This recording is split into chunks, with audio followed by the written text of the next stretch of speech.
Hey, good afternoon, class, and welcome back to Introductory Psychology. Good Saturday afternoon. I'm speaking to you on a kind of a cloudy, dark Saturday, but the weather feels nice outside. It's starting to feel like fall, so I'm all right with that. This is my favorite time of the year, so I'm pretty stoked to be having this kind of weather right now. So.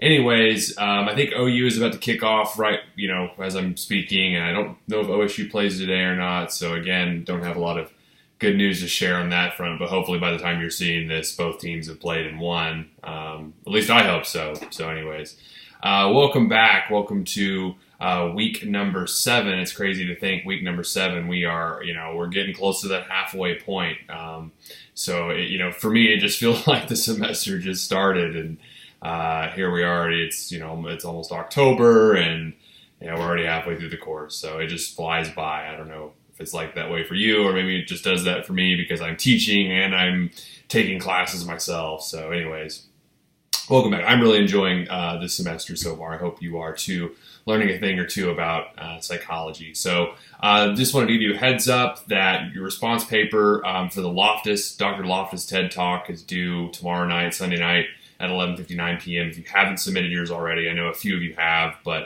the rest of you, if you haven't, please make sure you get that in by Sunday evening at 11:59 p.m. so that you can get full credit for that. Watch the TED Talk by Dr. Loftus and complete the response paper. Pretty standard procedure by now. It'll be I believe the 5th time you've done this, so hopefully by now it's starting to get easier and easier. Maybe you're starting to pick out some of the things as you're watching, the questions and whatnot. So this week we are going to switch gears, stay within the realm of cognition, but we're going to look at a few different areas of cognition. So for Chapter 7, I'd like for you to read Chapter 7. And this week the topics, Chapter 7 is kind of a mishmash of different topics. Thinking, language, and intelligence. All 3 of these could be their own chapters and even be their own courses, in some cases, but they're kind of crammed together in one chapter, kind of under the umbrella of cognition, cognitive psychology, the branch of psychology that studies all the things going on between our ears. So you're going to get a kind of a nice exposure to 3 different sort of topics that I think are all individually fascinating. So initially you're going to look at defining thinking. I know you think a lot. You're thinking literally as I'm speaking to you and you're listening to this video, but you'll define what thinking is and be able to explain how it's used for things like problem solving and decision making. In fact, this week's discussion post will be entirely about decision making, so I'll come back and talk about that in a moment. So you're going to have a nice idea of kind of what cognitive psychologists study, between the ears. And that doesn't mean, that's thinking, but that's also a very important part of thinking is problem solving. And problems, when I say problem solving, that can be something like a mathematical problem, like solving an equation, but it also can be solving problems in our everyday life, like what am I going to wear today? Where am I going to eat today? What am I going to do in the future? I mean, problems vary in sizes and shape. So when I say a problem, it's not necessarily limited to like scholastics and academic things. It can be, we have a number of problems in our lives on a day-to-day basis that we encounter. So you'll look at that. You'll also look at the nature of language, a topic that I think is very fascinating, especially the development of language. Looking at the 2-year explosion.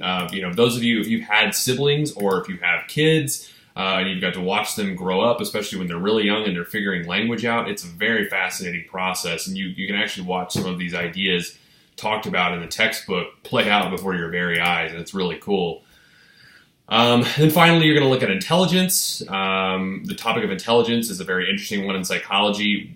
We're going to be approaching this topic from a very modern Western Americanized understanding of intelligence. Not all cultures and people and places define intelligence the same way. Really American Western sort of modern understanding of intelligence is the ability to problem solve. So how fast do you problem solve? How good you are at problem solving? But that's not the case in other cultures. For example, there are tribes in Africa who base intelligence on how good you are at remembering your vast majority of kinsmen, your family members.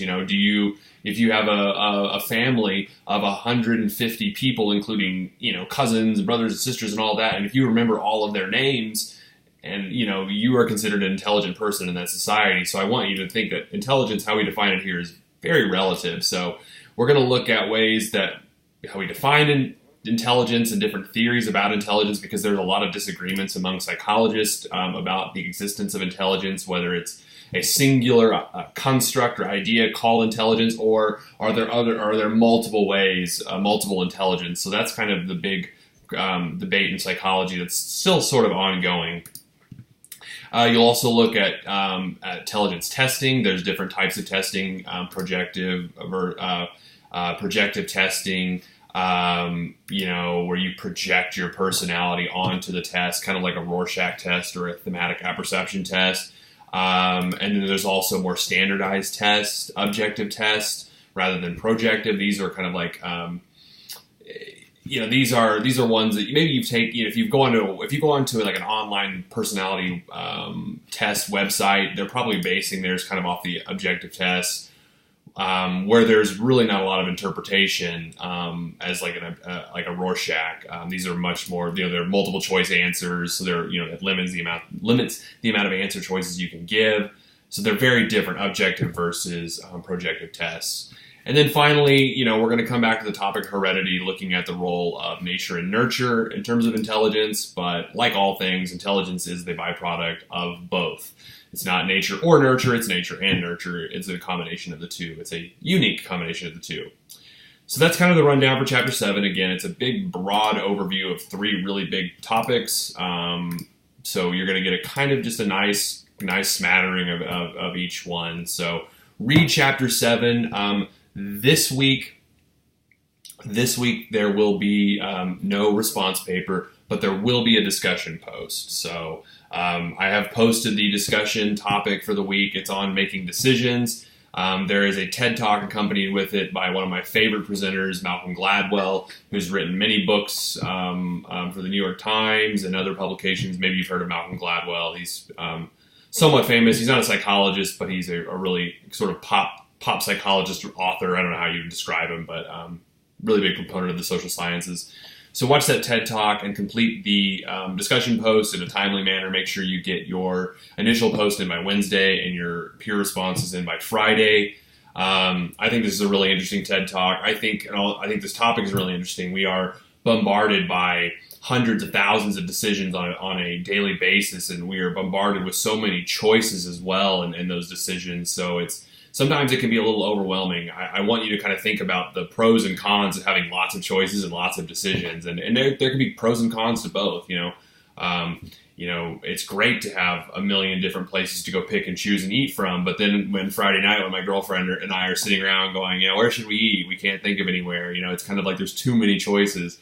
Or the same thing when you have, I remember I don't have cable anymore, but when growing up having cable, and it's like, you have a million channels, but you only watch the same 5, or you flip through the same 10, or whatever. And it's just like, that's so many choices. It's great. It's wonderful to have abundance, but sometimes you're just like, man, it's sometimes a little too much. It's finding that happy medium, I think. It's somewhere between a lot of choices. And so anyways, I want you to think about that topic this week in decision making. And that's the subject for this week's TED Talk, discussion post.